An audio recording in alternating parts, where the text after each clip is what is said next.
Good afternoon, everyone, or good morning or good evening, depending on where you're joining us from. But thanks for joining us for today's panel discussion as a part of the PioPetro program and the Permian Basin Knowledge Forum. My name is Zachary Evans. I'll be moderating the conversation today. I'm a technical sales director for DarkVision, and the title of today's roundtable discussion is Addressing Drilling Performance and Operational Challenges in the Permian Basin. And the first thing I'd like to do is introduce our two speakers and allow them to kind of introduce themselves, provide their background and some opening remarks. So first, let's start with Chuck Wright, who's the corporate R&D manager for NOV. Chuck? Thanks. Again, Chuck Wright with NOV. I've been with NOV for about 18 years. Started with the Reed Calao in the pressurized drilling laboratory, and then moved to accelerating products to market and working on special projects ranging everything from geothermal through CCS through drilling and production systems. And currently my group helps migrate those technologies to market and find new frontiers for NOV, whether the drilling space, geothermal, renewables, basically the energy sector itself. Excellent. We know NOV is always in the kind of the bleeding edge of drilling technology, so we look forward to your perspective here on the discussion. And introducing our second speaker is Roy DiNapoli, the drilling lead for the Delaware asset for Apache. Roy? Yeah, good afternoon, good morning, everyone. I'm Roy DiNapoli. I been with Apache about 19 years. I'm from Argentina. I was working for Pioneer Natural Resources at the time, and Apache acquired the assets in Argentina, and that's how I came on board with them. Did a few years in Argentina, moved to the States in 2010 and joined the offshore shelf group for a couple of years, then moved to Midland in 2012, back to Houston in 2020 after COVID. So yeah, held different positions with Apache. A drilling manager leading the Delaware Basin drilling team now. Excellent. So we look forward to your perspective as well. So we've got some great experience here to tap into. And so let's go ahead and start diving into our panel discussion. We'll first ask some questions of speakers, and I'm sure towards the end we'll be taking some questions from the audience as well. So in no particular order, maybe Roy, I'll start with you just because you're the first on my screen here, and then Chuck, feel free to chime in as well. But the first question, obviously, since we're focusing specifically on the Permian here, what have you seen in terms of the changes in drilling priorities, say over the last 5 years? What are we focusing on now? How has that evolution kind of taken specifically in the Permian? Okay. Yeah, I think a lot has changed in the last 5 years. Coming out of COVID, we held all our drilling operations, went down to 0 rigs there for about 9 months, almost a year. So our priority at the time was how can we safely ramp up. We were looking at ways to unman our locations and try to apply remote ops as much as we could. We looked into automation and what can we do, again, with that same endeavor. And with that came some efficiencies, but all that comes with a price tag as well. So I would tell you the last couple of years, it's been more focused on cost than anything else, and understanding that sometimes we can deliver a well with more days on well, but at a lower total well cost, and that's what we've been striving here lately. So I will say that's a big shift, and I've seen that in some other operators in the Permian Basin as well, chasing the final number on that well that we deliver. Yeah. Well, as we all know, the most important number of any oil and gas project is the bottom line, right? So that's not surprising that the cost is true. Chuck, what are your thoughts? How has the drilling priorities in the Permian changed in the past 5 years, 10 years, whatever you would like?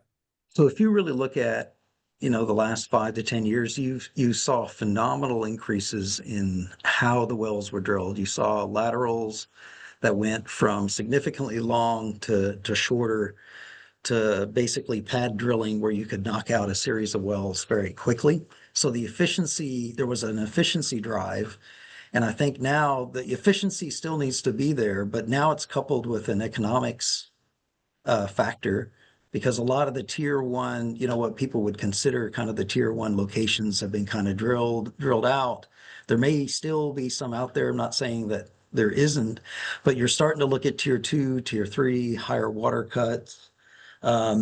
Disposal capacity becomes strained. So it kind of starts becoming more of a tangled problem that as you try to incorporate your machinery and economics, you have to incorporate more and more efficiencies in the process to kind of strain out the economics that the operators are looking for.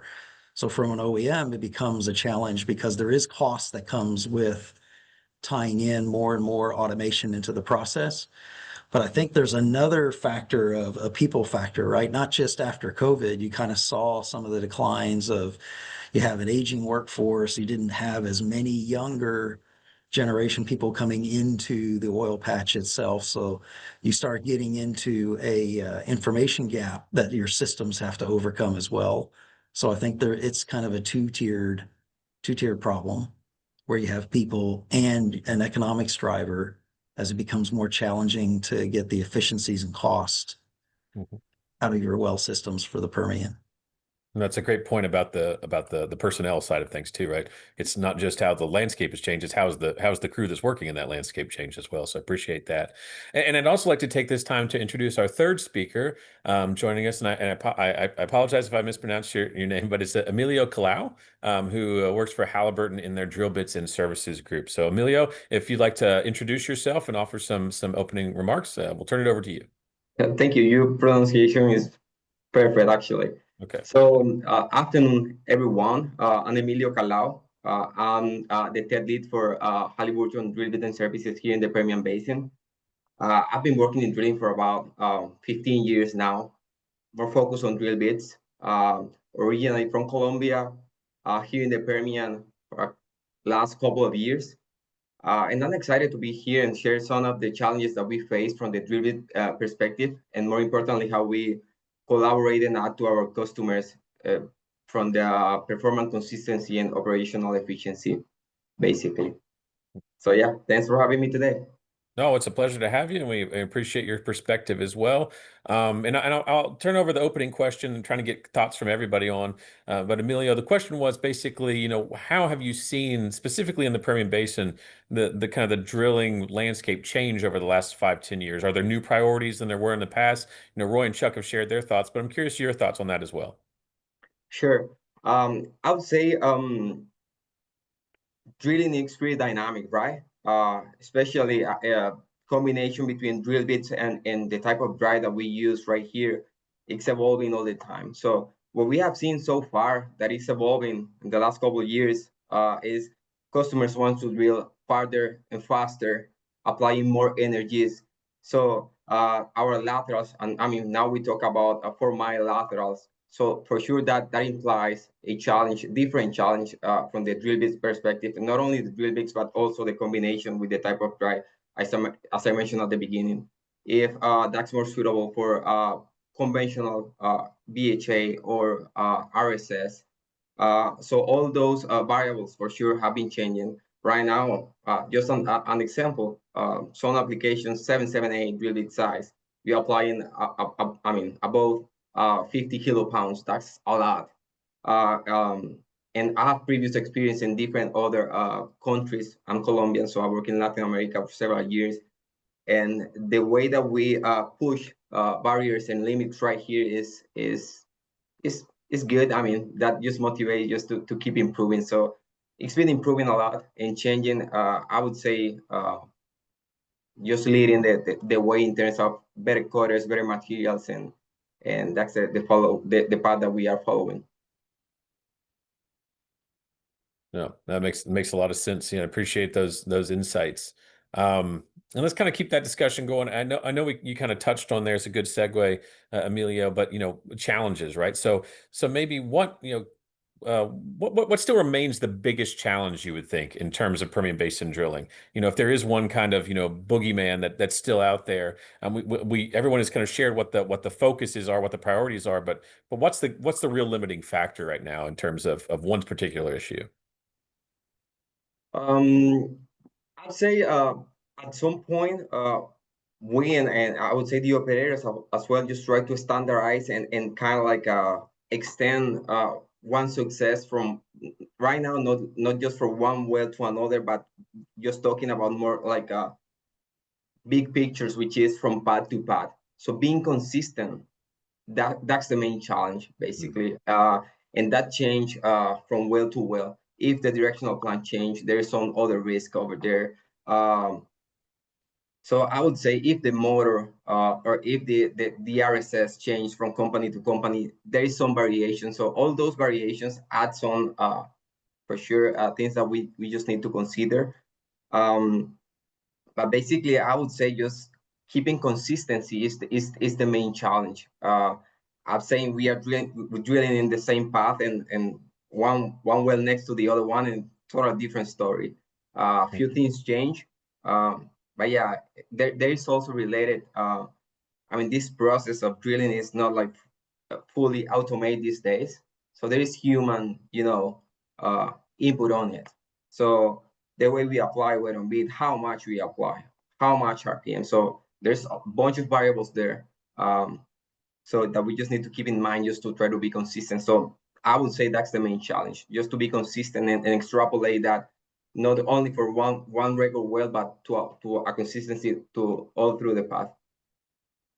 It makes a lot of sense. Consistency is key in a lot of aspects of business, not just drilling as well. So, and as we go through the questions, gentlemen, I'm going to kind of steer them, kind of split them up amongst you guys. But even if I haven't asked you specifically, feel free to just interject. But Roy, maybe I'll come to you now. Emilio mentioned that focus on consistency, and so in kind of tracking consistency, what are the metrics that you're chasing right now? What are those kind of KPIs that you're focused on to kind of measure not just success, but also consistency and things like that? Sure. Well, one of the metrics that we're chasing the most is dollars per lateral foot or dollars per foot. That is number one. Then depends on which rigs and where we're drilling is what other KPIs we'll focus on, of course. We're looking at metrics like connection times, trip speed times, how many wells can we put on a pad and leverage that to reduce our flat time so that we're literally not spending making hole. Depending on the bench that you're in and how your acreage is positioned, you're going to have opportunities to do different designs from U-zonals to one-miners. We've done a lot of everything in between this year.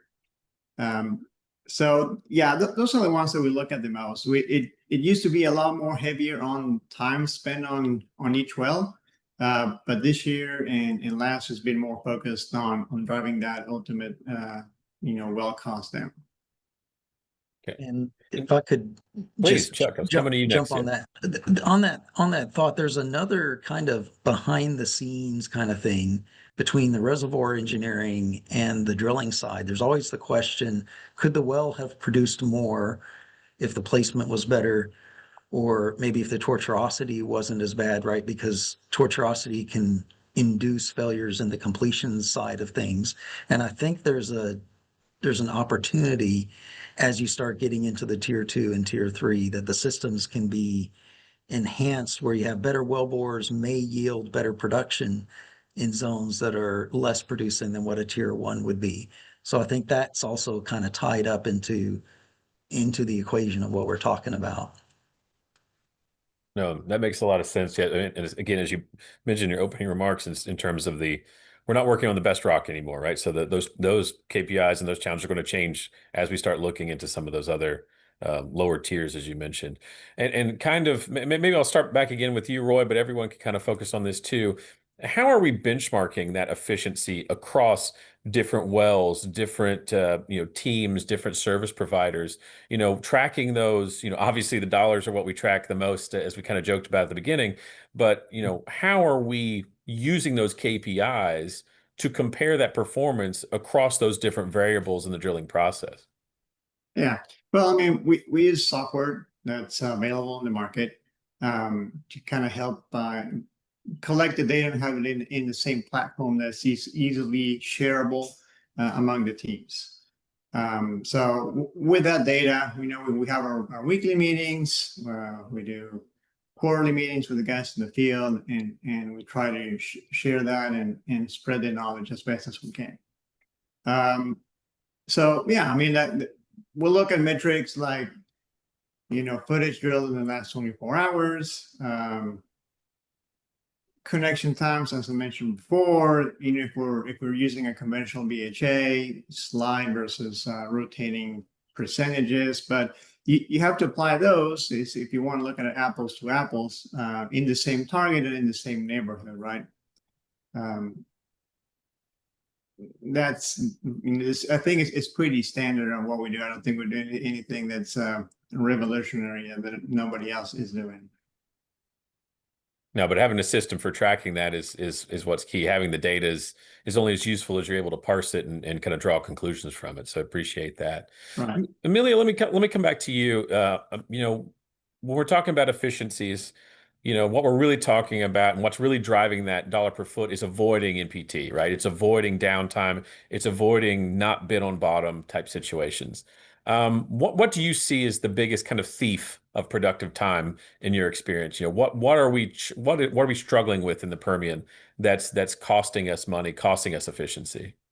Yeah, I mean, as you all know, drilling in Permian is quite tough, especially some formations are very ruddy. So that interbedded, just to say so, it's causing at some point some premature bit damage and all that things that can just end up in an early bit failure and some trip, which is something that we don't want, right? That is basically adding to inefficiencies. So I mean, that's per se the things that is causing most of the issues. So our way just to face that is doing kind of like the homework and choose the right cutter type, because at some point it might be, I don't know, for people that is not like involved that much on the drill bit world, it's just a bit in quarters, but it's important to highlight or the details that are behind, right? So for instance, deep intermediate applications, I would say the cutter selection is totally different, not only from the side of the cutters than the ones that I need for a lateral, for instance. It's different if I'm drilling abrasive formation that if the main risk is impact. It's different if I'm drilling shale or I'm drilling some carbonates or whatever, right? So I would say the main thing to do is just do the homework and understand where we are, what are we trying to do, and based on that, just choose the right fit. I like to talk about precise drill bit designs. I think that aligns with minimizing well cost overall, because by guaranteeing, I mean, not saying guarantee, but actually having the right approach to the bits and the system that we are using, it's going to minimize the risk of having issues while drilling the wells. For sure, operation is dynamic, as I mentioned at the beginning. There's some other variables there, but from the bit perspective, I think that the right thing to do is just do the homework, understand what's the best fit for that, and go that way. In the past, and if you allow me, it's like once again, I've been working different scenarios. Some other markets are less collaborative, so it's key to me right here, and I want to highlight that it's how easy it's to work and collaborate with the customers here in the Permian. I mean, it's easy to understand from their side what are the challenges, instead of me at the office trying to figure out, okay, what I should face right here. So when the input is there, it's easy just try to write and to find a way just to fix it. No, yeah. The collaboration is valuable and not always omnipresent, right? So we got to take advantage of it where we can get it. So, talking about those efficiencies, Chuck, I want to come back to you. Does anything pop to mind as kind of like a concrete example of where we've seen some changes in those those operational parameters? Things that we're doing that have caused a real significant step change in performance. I think there's several instances. Like you look at the proliferation of AI, right? Artificial intelligence, machine learning. Machine learning has been applied to the drilling control system, whether you're talking about the ROP controller, whether you're talking about some of the production and well designs, those have been applied. But I think there's another application layer, if you will, that goes to, because you have all this existing data for someone that was coming into, let's say, the Permian and first learning to drill. It's almost like now there's too much for anyone to be able to go back.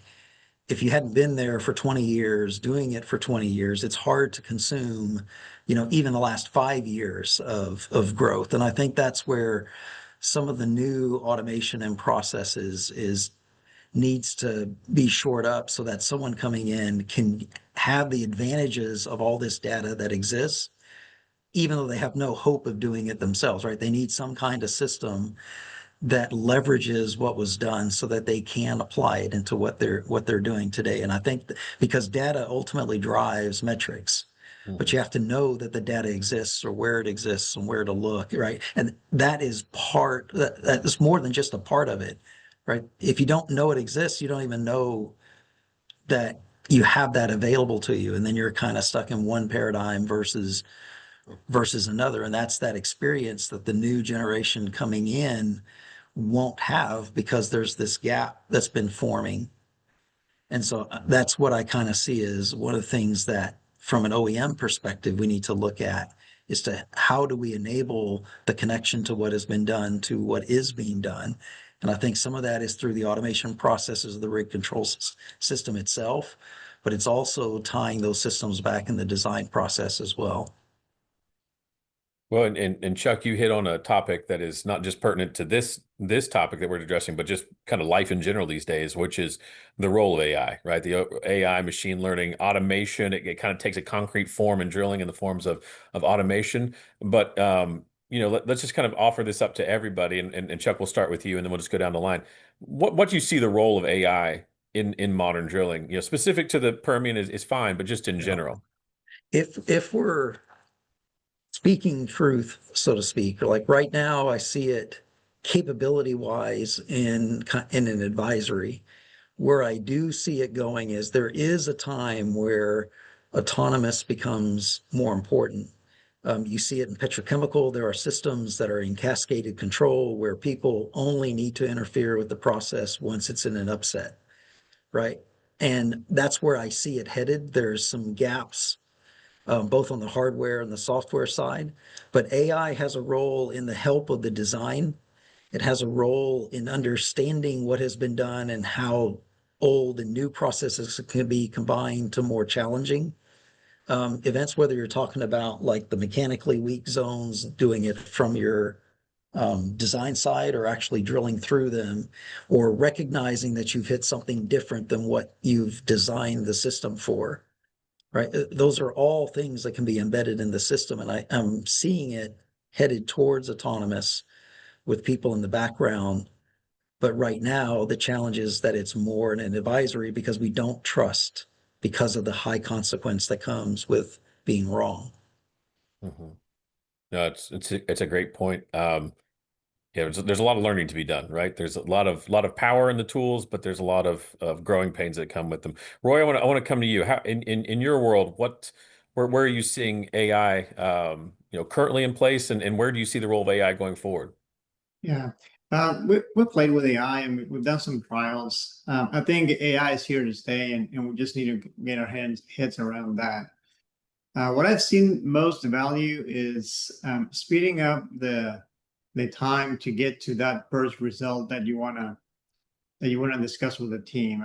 I still think we are leaning on human judgment a little bit more. Where I see, like Chuck was saying, is processing that data, the huge number of wells and the offsets that we get, and vibration data that we might get from different sensors or trials that we do. Getting those results back to us to discuss and maybe make tweaks. I think that's where we're using it the most. But I can truly see, us becoming autonomous to some point here in the future, where we're going to be overseeing the drilling operation, and then the machine will be doing most of the thinking. Yep. No, it is. I agree. It's here to stay. It's just a matter of how we evolve our relationship with it going forward. Amelia, I want to ask you the same question. Where is AI in your current? How are you guys using it currently, and where do you see the future of the technology? Sure, I think it's critical for drill bits these days. We have been using it as Halliburton for automate dual grade, for instance, and that's what most of companies are doing right now, which is I think and taking advantage just to highlight how important is a proper and a right dual grade from the bid perspective. I would say that's pretty underrated, but by understanding actually what was a dual, that give you more information than you think, and that will give you insights for what's next. So what we are doing right now, it's our tool name is Oculus. So we use that just to automate our tool instead of, I mean, my eye can fail. I can say it's a broken teeth and it's a chipped teeth, right? So this system doesn't fail, basically because the database is huge down there. And it just gives us the right and exact approach of what's going on from the dual perspective on the bed, right? On the current structure, basically. If this is broken tooth, if it is related to vibrations or what. So that from the current structure.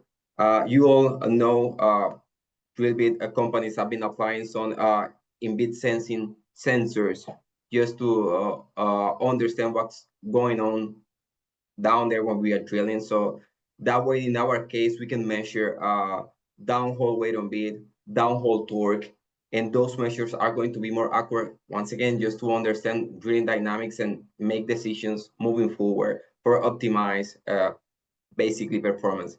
And we can optimize performance at this point as simple as suggesting a roadmap and adjusting parameters, weight on bit, RPMs, flow rate, or by adjusting a drill bit design, changing back rakes, and that's more complex, changing profiles, and switching from matrix to steel. So that's critical for what we do right now. And also adding from the drilling perspective, I'd say what we are doing right now, and that's like most people using it, when we drill, they use auto drills, right? And we can see the advantage of that in real life. It's like these days you don't see much of those damage because they exceed the weight on bit that they can. No, that's a setting over there, and that's the max weight on bit that they use.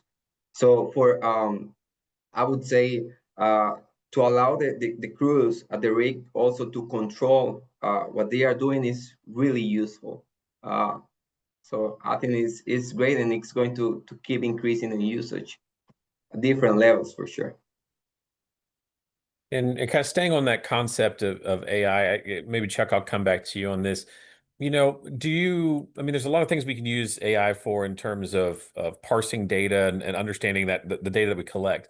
But in terms of predictive modeling, are we going to be at a point where machine learning is going to be able to predict some of those drilling failures, or is that maybe something bridge too far in terms of expectation of the tools themselves? No, I think that's an excellent comment. And if you look at there's consortiums out there, like you look at what UT is doing with Rapid, right, with rig automation, and they're not the only university looking at it and the only company, but fundamentally, there's already drilling advisory systems that are kind of piecemealed out there.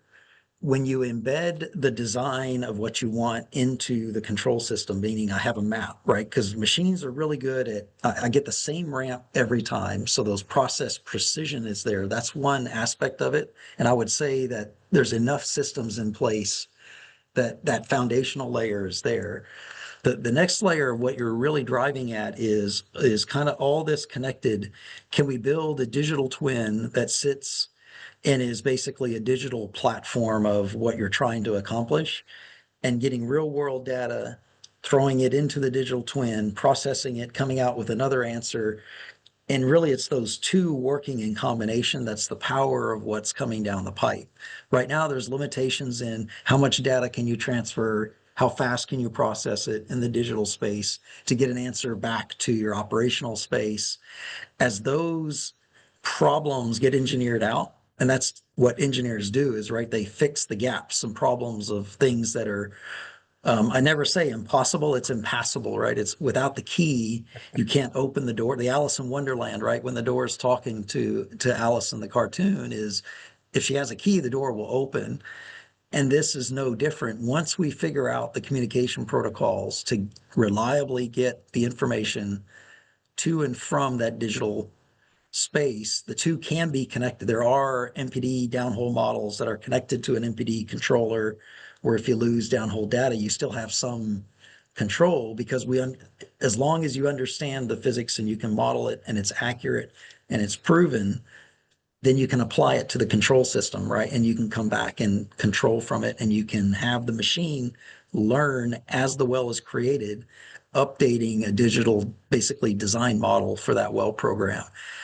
That in pieces exists around the industry, but at some point that will be the reality of how the machine interface works. There will be some model that it's continuously modeling different things about the things whether you're in a lost zone, then it's going to be focusing on those issues that we know are there in that reservoir.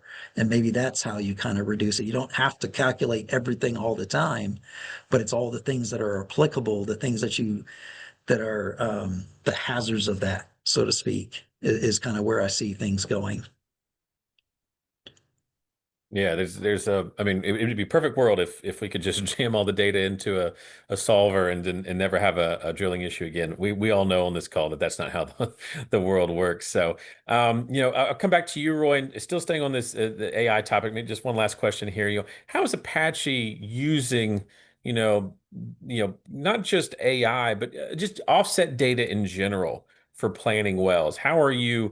Even if it's not in a complex ML or AI type solution, how are you incorporating that kind of big data from offsets into your future successes?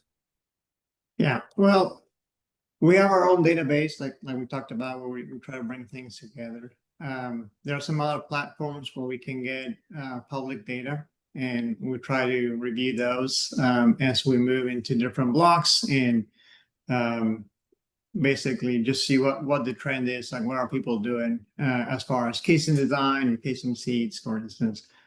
We have non-op, participation in some areas, so we also kind of keep our pulse on what our partners are doing. Somebody told me here recently that there are no really secrets anymore in the Permian Basin. It's just a matter of a month or six before everybody kind of figures it out. So really, yeah, that's how we're looking at what's going around us, and then we're tracking, of course, our own metrics and tests, if they're working or they're not, if we need to pivot to something different. One thing on the MPT that I just wanted to say, we used to try plan wells with more than one bit trip, right? And if it was planned and we knew that we were going to trip for a new bit at a certain depth, then that would be part of our plan phase. But we've since taken a little bit of a different approach, and we're basically looking at every time or every minute that we are not making whole. We're kind of taking that philosophy of, well, it's inefficient time. And to some extent, even rigging up and running casing, which is part of what you need to do to get to that next phase, you're not really adding new hole. So that's something that we've challenged ourselves. Now, how can we, put more wells on a pad and avoid a rig move? How can we improve our tripping speeds and or maybe, even our casing set depths where we don't have to go as deep to get to the next shoe. So I just want to offer that out there. Just because it's part of the plan and it's not really MPT, what can you do about that to become more efficient? No, that's a great clarification on that as well. Yeah. And I feel like we've done a good job of covering some of the general AI automated questions. I know we could talk about that for the remainder of the time here. So, but let's move back a little bit to some more of like the dumb iron, if you will. And I say that affectionately rather. Emilio, I want to come back to you. What innovation, you hinted on this earlier in terms of some of your discussions about things that are working and avoiding downtime. But in terms of bits themselves, since this is your area of expertise as well as BHA design, what's proving effective? What are we seeing that's really helping us overcome those challenges in the Permian from the bit and BHA side? Okay. A lot of things, but as I mentioned before, I would start like being or doing the homework, as I mentioned, from the big selection, that's critical, and also from the precise drill bit design, that's critical. I will highlight also the collaborations that we as a drill bit companies has these days, also with the directional companies. That's critical because here we are not talking about drilling like vertical wells. This is complex wells to drill, right? So this is 6 hours curves, and then for my laterals, really tough intermediate sections on the vertical. So that balance and relation between the type of drives that we are using and the drill bits are critical. We are not talking anymore about being in most of scenarios or being like dedicated verticals, dedicated curves, and then dedicated laterals. We are just trying to do, in some cases all at once. We are doing BCLs in some cases. So that for sure acts different challenge that actually make critical that once again relation between the drill bits and the type of drive that we are using. So in our case, as Halliburton, we basically collaborate side to side with Sperry. This new tool, for instance, RSS iCruise, just to make sure our drill bits design just match the doglegs severity needs that we just require for this specific well or well path. So that's another thing. I would say so also to understand from the drill bit design standpoint, what's most suitable for what we are trying to drill. If we need steel or if we need matrix, that's critical. Even though it sounds obvious, it's not. That's critical. I will highlight, and that's like we are working, and I'll let you know like in a new tech. But I will also highlight the use of shankless bit and how that has been improving, especially curve times and especially times for drilling in production holes for curves and laterals. Because overall, you will have like a shorter drill bits that it's easy just to build curves with that. By having shorter drill bits, you can go longer with gauge length, so that would add more tracking or stability just to drill the lateral. So it's a really nice balance. So what we have doing so far is all those shankless designs. In our case, our technology name is Hypersteer, are made by steel, right? So in our case, that's like there is some patent pending. This is breaking news. We start testing a few months ago a matrix Hypersteer. We have a few tests with some clients, and just looking forward just to start and commercialize those for sure in those standard lateral, which erosion and abrasion is critical. Matrix is more suitable for that, so we are just trying to target those. No, I think it's a good summary. Like you said, there's a lot of different things, but I think you did a good job of summarizing the ones that the easier ones to kind of call out there. Kind of staying on that technology side of things, Chuck, I want to come back to you. How's NOV leveraging research and development to improve tool reliability and again improve that kind of dollar per foot, that efficiency that we've talked about all throughout the panel?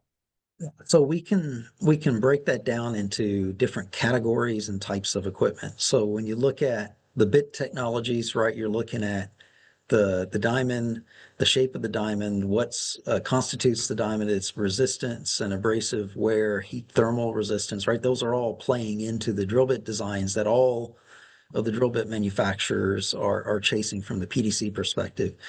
As you move up the BHA, you have vibration mitigation tools, right? You have lateral extension. So like for NOV, it's the traditional, the agitator. We have torque mitigation tools that help with stick slip. As you keep moving up the BHA, you can look at stabilizer technologies, you look at dowel-leg reamers. There's a whole suite of tools. All of them have product lines that support developing the tools specific to a region or specific into making the tools more durable, last longer, less wear. Even the steel for the drill pipe itself, when you look at just what we have in-house with other manufacturers, is the type of connections, right? The connections you look at, where we started with the more simple, like full hole, and then you start going into the specialty threaded connections that manufacturers have, higher torque, higher durability. You can see companies moving through there, and then you start getting to the top side equipment, right? We went from one type of rig over to the top drive rigs, right? That became more reliable and allowed us to handle faster.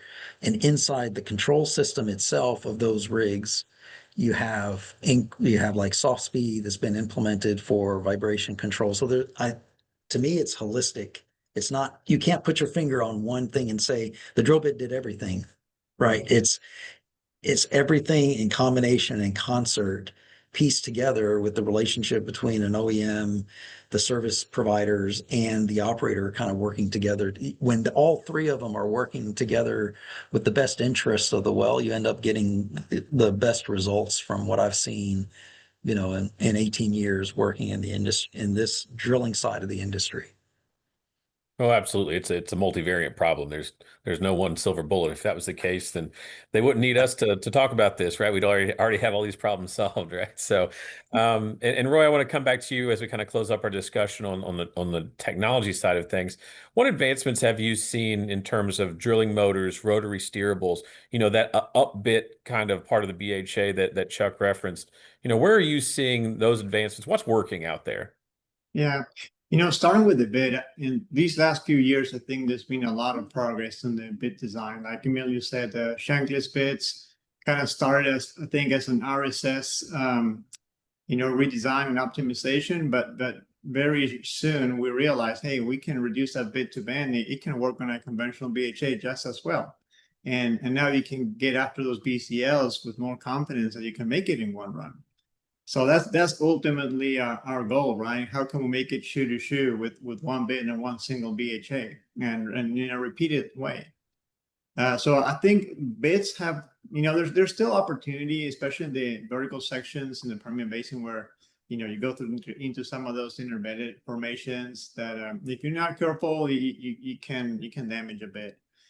There are tools coming out with AI being, behind the scene on how we can optimize and automate some of those drilling parameters, if you would, to make sure that we get to that desired casing point. But I've seen it that now the bit is not so much the one thing that we need to redesign around. Everything has become more robust and regularized. Motors are now 150, 160 plus hours is like, okay, it's doing it. Yeah, that's fine. Whereas years before, once you will get above 100, you would start like questioning, well, let's watch it really close because it's my chunk, and then we might not be able to come out of the hole. But tools have made a lot of progress in that sense. And RSS, we're one of the operators that have adopted the 778 production hole. So there's a lot of expectation about these higher dogleg RSSs and what can they do, and how can we get to that shoe to shoe in one run consistently, right? Because that's the one thing that we've seen with RSS is they're great, but when they're not working, you're tripping.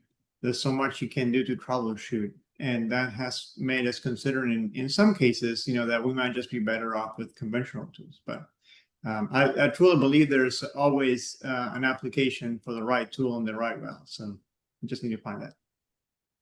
No, makes a lot of sense. And like we said all along, it's the bit, it's the motor, it's the steerable system, it's the rest of it's the design. It all goes hand in hand. So Yeah. appreciate that insight there.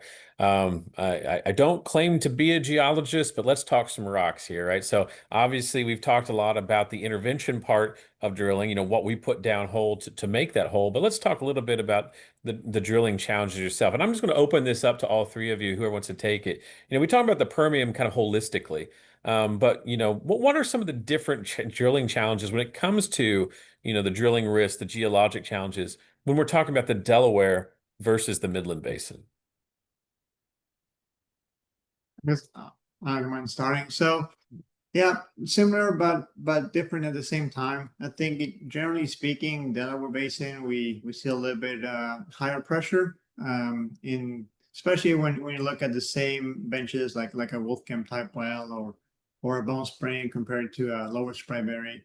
You tend to see a little bit more pressure. Maybe they're a little bit sour. Depends on where you are in each basin. There could be some more interbedded rock in the lateral too. If you're in New Mexico and the Bone Springs, they can get pretty cementatious and abrasive. So you might want to tailor that differently, like you would a Joe Mill, for instance, in the Midland Basin. I think the number of wells drilled play an effect to some extent. Midland Basin in some areas has been very drilled in the vertical section, so there's a little more anti-collision issues that you might want to consider, or offset depletion or disposal zones in the San Andres compared to some areas in the Delaware where it tends to be more open. Chuck, your thoughts there? Oh, sorry, I didn't mean to interrupt you, Zach. No, please. Two issues that I still kind of see and hear about when I talk to friends that are out in those areas is you still have lost circulation issues and some of those mechanically fragile formations, and there's still a lot of vibration issues, especially in the transition through rubble. Probably isn't the right term, but it's like you go from a competent into a very incompetent formation and it gets really ratty, I guess is the best just generalized term for it. Because I can remember early on when I was working with some tool development where we were taking some tools and they wanted the research guys out there to help. It was kind of a first introduction where you're just a couple acres away and it's a completely different animal than the one you were before, and so I think it can that still happens even though we have a lot of formation a lot of information on the formation. That's kind of hard to say. Mm-hmm. Excuse me. And Emilio, your thoughts? Yeah, I will add that. I mean, 100% agree. I will add in a simple way that if you have a bid that works in Delaware, that bid can work in Midland. Maybe not as fast as you want, but it's going to do the job. But if you have a bid that drills and works in Midland, not necessarily works and drill in Delaware. I would say from the design standpoint and the big selection, there's some considerations that you just need to have. It's more ratty, it's more interbedded in Delaware. And Chuck was mentioned that, and it's I would assume that when we are drilling those interbedded formations, there is a lot of variation on the depth of cut for the current structure. That also leads to high impact damage environments and premature bid failures. So that's much more common on the Delaware side. So I would say from the drill bit standpoint, we use more robust design or more conservative in terms of back rates or profiles. And I don't want to go into those really specific details, but we have not saying more considerations, but you just need to check some other stuff when you're drilling in the Delaware. It's even that way, not only from the drill bit perspective, but if you look at the well schematics for companies that only drill in Midland and some others that drill in Delaware, they are totally different. It's more common in Midland just to keep drilling deeper with bigger sizes, which they represent less risk. When you try to drill deep 12 and a quarter in Delaware, okay, that's complex. some people do that, but there is some extra things over there. So yeah, definitely Delaware have some other stuff just to check. Yeah, it's a great point about the Midland, and it's not necessarily a two-way street when it comes to some of the challenges. There are some things that are deal breakers when it comes to the Delaware. So certainly appreciate that. Also want to remind our attendees as we're getting closer to the end of our discussion that if you have any questions, feel free to populate those using the question function, and if we have time, we'll address those here at the end of the discussion. But a couple other things I wanted to talk about before we go to those questions. We kind of talked about geology in general, but what about wellbore stability, right? We've got some shales in the Permian. We talk, we're obviously trying to exploit the shales in some way, but instability is a problem, not just making hole, but making sure the hole stays open, right? So, what are some thoughts there? Again, I'll open it up to the group, whoever wants to take it. About that kind of, combining well control with well stability and things of that nature. Chuck, I see you jump in. Let's start with you. Yeah, I think that's one of the perfect spots to where you dovetail in the machine learning AI side of it, but also you take all these systems that have been created and you embed them into the control system. What I mean by that is there's programs out there that help you avoid stuck pipe.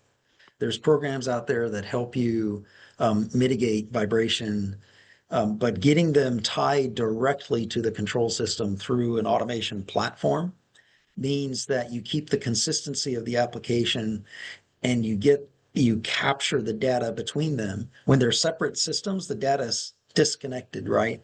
And the whole thing with data is that you have context and where it's all connected back to the platform that's consuming it, which is that drill rig drilling that specific well, having other wells that it can look at, but also having its own well with a digital twin that we discussed. So again, it's this holistic view. Now you're not looking at it from an equipment perspective.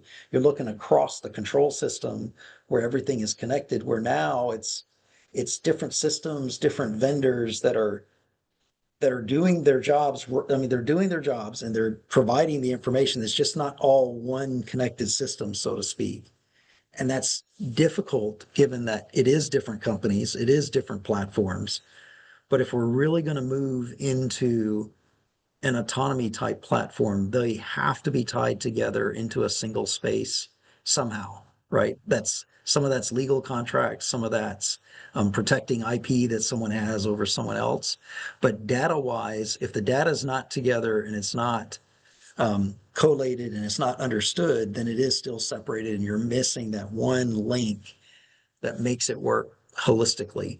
Just as stuck pipe and vibration, just as two little micro, but you get into the frac systems, it's the same way, is connecting the frac data to how it was drilled, to how it was designed. They're all systems that are in place, but they're not necessarily connected to where one person that's not connected to how it was done, easily going back and seeing maybe where some inefficiencies or how one thing was done there that led to something that wasn't quite right in the completion side. And that's been an argument in the oil and gas, not an argument, but a long-standing discussion of how do you connect those things when you have a myriad of different vendors and protocols and systems. And like I said, that is a huge challenge for this basin and any other basin in the world.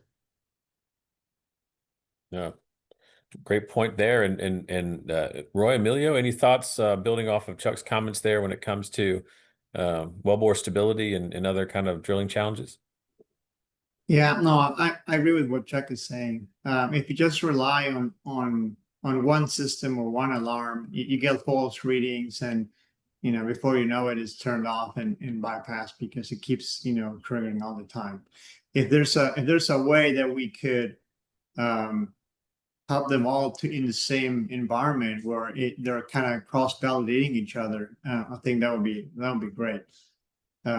There's another factor that has to do with what have we done next to the landing zone or the well that we're drilling, right? There's many instances where we get to drill wells close to existing wells, and sometimes understanding the new rock fabric that was not the original one with the analysis done at the time, and how pore pressures have changed with depletion and whatnot. it just makes it a little bit trickier too. But yeah, I mean, ultimately we try to come up with a good game plan from the beginning and err on the heavy side of the upper mud system and react as we drill the well.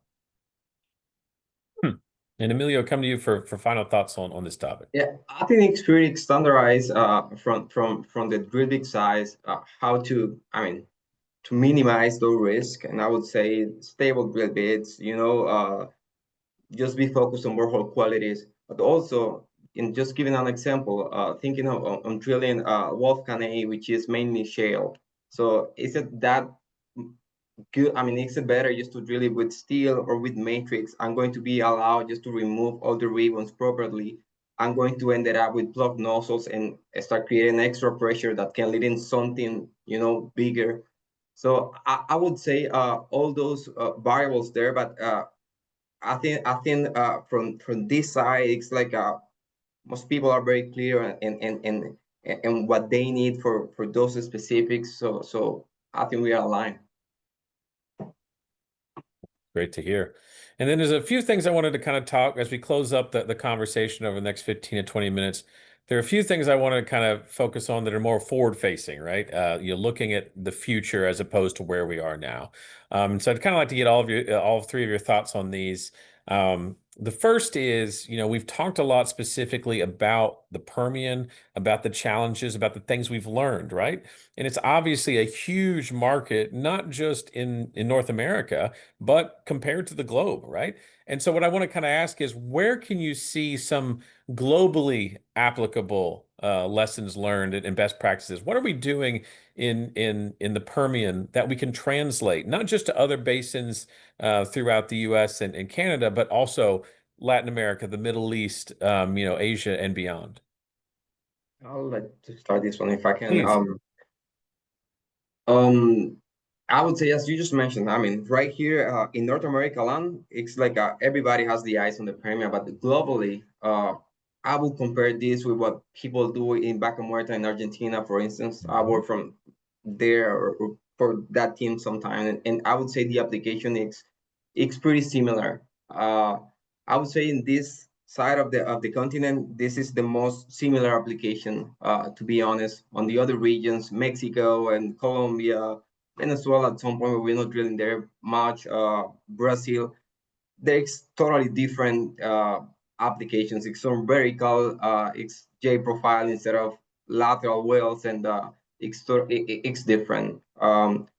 What we have been doing right here in the Permian, and we have been trying to translate the success and the lesson learned, because I would say at the end it's about sharing knowledge and guarantee, we can improve globally from our drilling company perspective. So we can, and we are doing actually sharing lesson learned, the things that we are doing right here in the Permian just to apply over there successfully. And I think that's like a bi-directional communication. Sometimes they apply some stuff over there that we haven't think right here. So yeah, I would say that.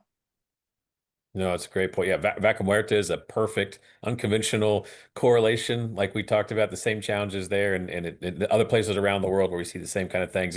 Montney Duvernay and other places like that up north. So, Chuck, let's come to you now. What? Oh, Emilio, All right. another Yeah, just one final comment there.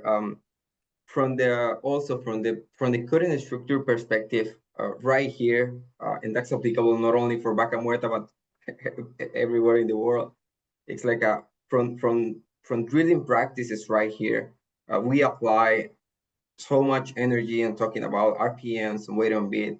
For instance, the intermediate section is so interbedded and challenging, and the impact risk is too high that all those developments from the quarter or the diamond standpoint that succeed right here in the Permian, most of those are applicable in most of the areas of the world.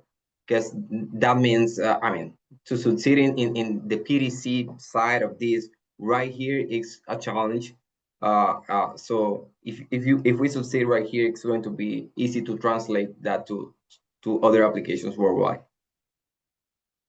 Yeah, well said. Chuck, your thoughts?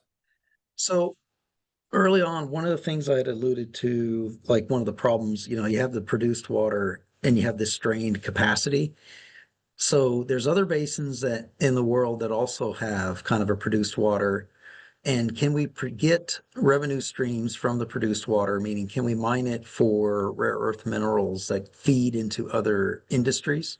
Right? Because as you create value, even for wells that were already created or wells that are towards their end of life cycle, is there something else that you can get from them besides the oil and gas industry itself? And I think that plays across the world itself, right? How do we get more economics from a traditionally, it's not just oil and gas, right? Energy is energy kind of concept. And there is the potential for the Permian to deliver something else to the world that goes beyond just the oil and gas itself, which will continue, but it's an important factor because if you can get rid of those, not rid, but if you can find streams of use for those heavy metals, then that helps with the disposal question, right? And a lot of the concerns that people have, because now it has a value added effect versus something that I have to do something with aspect to it, if that makes sense. No, it makes a lot of sense. Absolutely, it does. And Roy, your thoughts, where can we apply lessons learned here in West Texas with the rest of the world? Yeah, I mean, I would agree with Emilio. I think Vaca Muerta is a good example. But generally speaking, I think what we have in the Permian Basin is we're all doing something very similar, and it's somewhat repetitive. And we here in the last couple of years, we've high graded our equipment so much.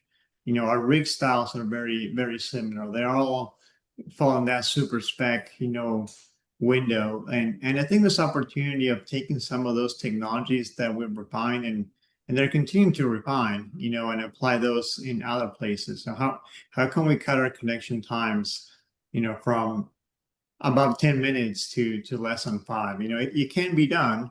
It's just putting the heads together and finding ways. So I think on knowledge transfer from like one area to the other, that's something that we're trying to do internally as a company. Like, how can we break those silos and share those best practices? That's great. Just a couple more questions here as we kind of wrap things up. Again, looking towards that future, looking at automation, looking at how AI and things like that are going to be incorporated. Where do you see the state of drilling automation, the state of drilling in general in the Permian Basin, say in 2030, 2030, 2035, in the future? Where are we headed? I'll take a quick step. Go Okay, ahead. go ahead. No, go ahead, Chuck, go ahead. One of the things I think is if we move towards autonomy, the drill rig of tomorrow doesn't look like the drill rig today, right? When you look at if you get people off of the floor, you get robotics, you get autonomy on there, and people don't have to be on the rig floor, then those systems that were on the rig floor to support people don't have to be there. And the example would be things like a drone, right? A drone doesn't look, it's still an aircraft, kind of looks like an aircraft, but it doesn't have the things that traditional aircraft that had people in it look like. The Roomba doesn't look like a vacuum because it doesn't need a handle. It's designed specifically for the tasks that it's been molded and shaped to, which I think autonomy gives you a canvas of the future that changes the way things look. And they look radically different because they don't have to look the way they did.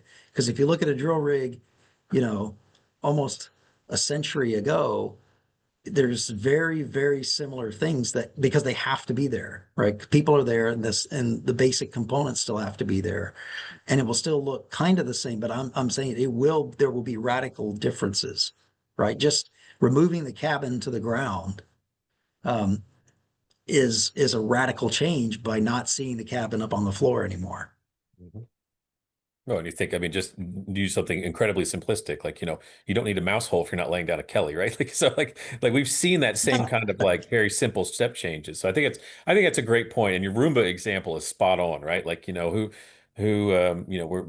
need to solve the problems of the future using the designs of the past necessarily. So great point. Really appreciate that. Roy, let's come to you next on that. Where are we headed? What's drilling look like in the next five to 10 years? Yeah, I like that example of the Roomba too.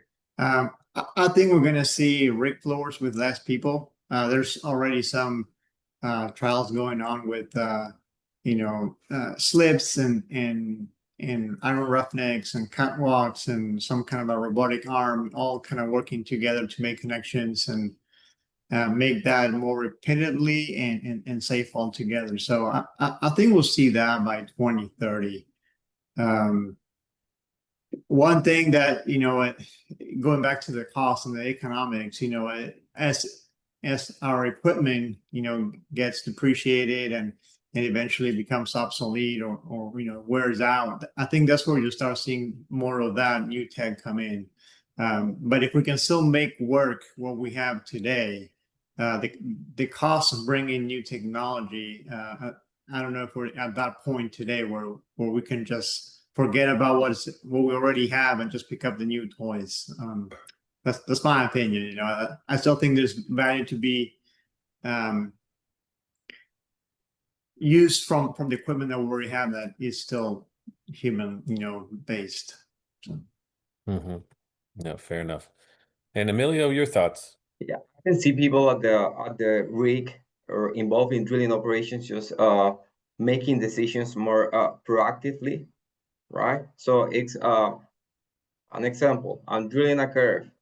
So instead of saying, okay, let's drill the next ton and see what the tendency is, just having actually, the right information at the right time just to do the right call. I can see that coming. I can see also what we have right now or these days is like a bunch of different companies having different tools, but it would be ideal just to have all those like integrated just for people just to make decisions on all that whole picture, because that would be the easiest way to do it instead of having like isolates outputs, which is what mostly we have these days, and 100% real data decisions. And the last question. Decisions based in real-time data. That's what I was trying to say. No, understood. Yeah, I took that to mean what you mean. So no worries there. And just in the last question I have for you guys, we've covered a lot of ground here. I really appreciate your all's perspective. It's great to get three, unique perspectives, even though we're all working in the same, drilling focus. So I appreciate your all's involvement here.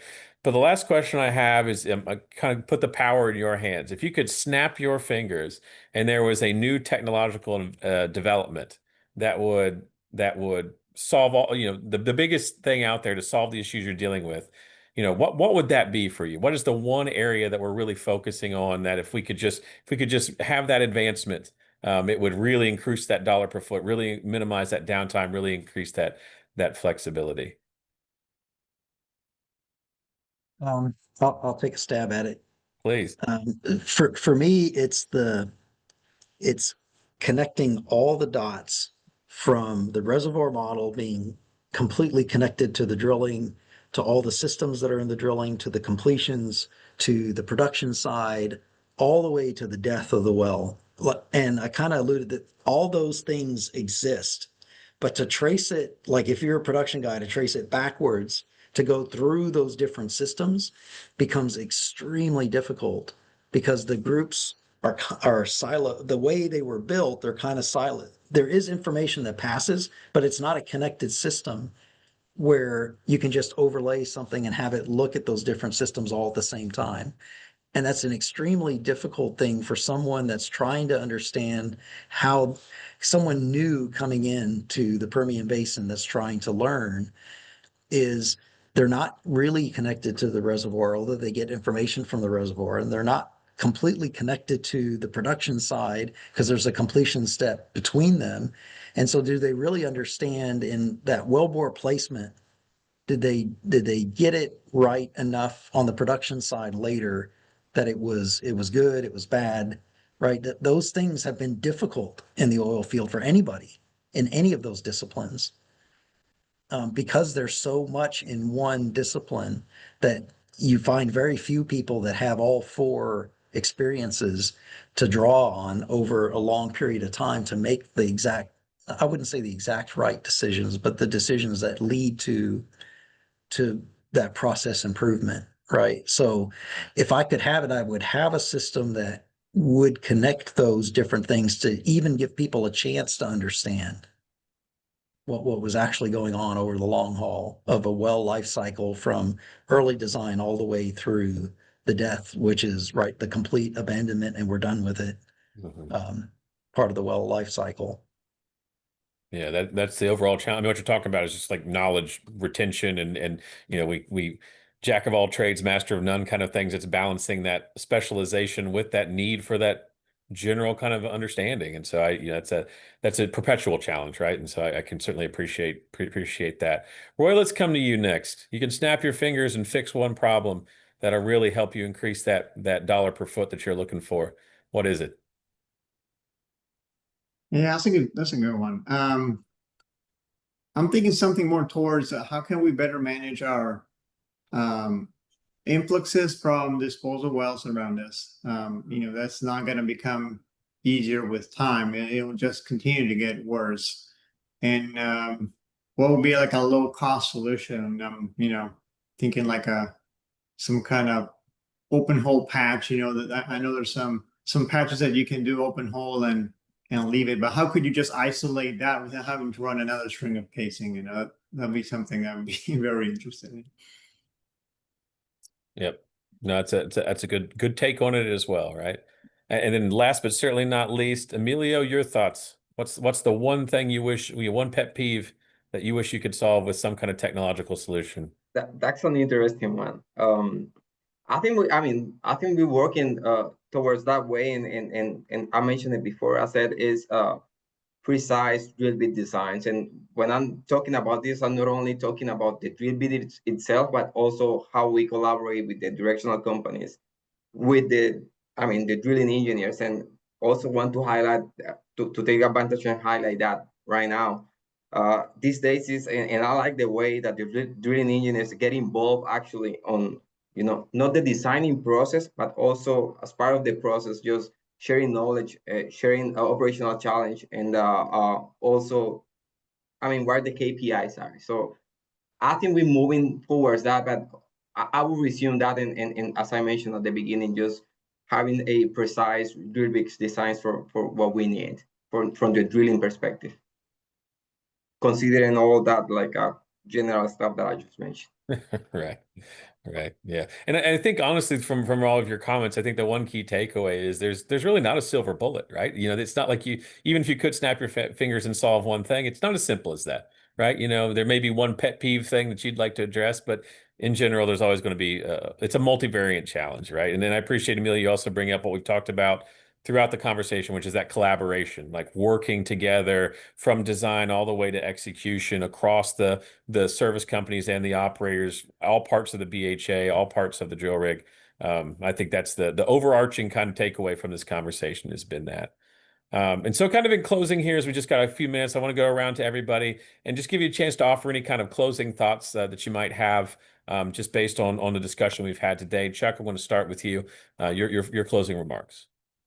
I think, when you're looking at any basin around the world, it's not just knowing what you're dealing with, but finding the knowledge base, people that have been there to make the connections. I kind of bring that up because that's been not a pet peeve, but an important aspect that I think in all the areas around the world that will help solve that gap. And again, that collaboration that Emilio is being willing to be open and listen to other perspectives to kind of change your paradigm on how you're bringing tools or solutions or processes into the game is a very important aspect to keep in mind for any way that you plug into it. It's important. Like the mud engineer needs to understand other aspects to do his mud engineering better. Right. So again, that's that interconnected animal that we've been talking about. Emilio, I've come to you the third too often. So for the last one, I want to come to you, make sure you're not last here. So Emilio, your closing thoughts for today. Yeah, basically just keep open, just to innovate, just to try new things. Even though in our case we all have been working in this industry for a while, but just keep going and keep open to new technologies, how that will add to our operations. I think that's key point and critical for, I mean, just to keep moving forward. From my side, and that's just personal. I would say be creative, and the way that we do our job, that's important. If I'm not that anymore, I think I'm done. So especially designing stuff and trying to think a better way or find a better way just to do our process. So thinking about optimizing process, even though it is optimized already, there's always a gap and there's always opportunity just to keep improving, especially on those challenging applications that everybody's asking for more and more and more, and that's the way just to go and be more efficient. No, great. And Roy, we'll leave the final word to you. All right. Well, I'll second what Chuck and Emilio said. I think it's a team effort. It's collaboration. It's partnering up with the vendors that you're trying to be successful and solve that problem that you're trying to overcome. It's getting together and discussing and having forums like this where you give people opportunity to talk and best answers win. That's something we always say internally. It doesn't matter where or who they come from. Sometimes it could be, the person less expected that has that idea that triggers something great. So keeping those channels and learning from each other, that's how we're going to win. Well said. Well, gentlemen, I want to thank all three of you for taking the time today to join us. I know you guys are busy, and taking the time here to share your knowledge with all the attendees and those that will watch on demand in the future is extremely valuable. So on behalf of PioPetro and the Permian Basin Knowledge Forum, I want to thank you guys. I want to thank all of our attendees for joining us, and of course, Ahmed Algari for leading the PioPetro initiative. So with that, again, thank you everyone for your participation, and we look forward to joining you the next time.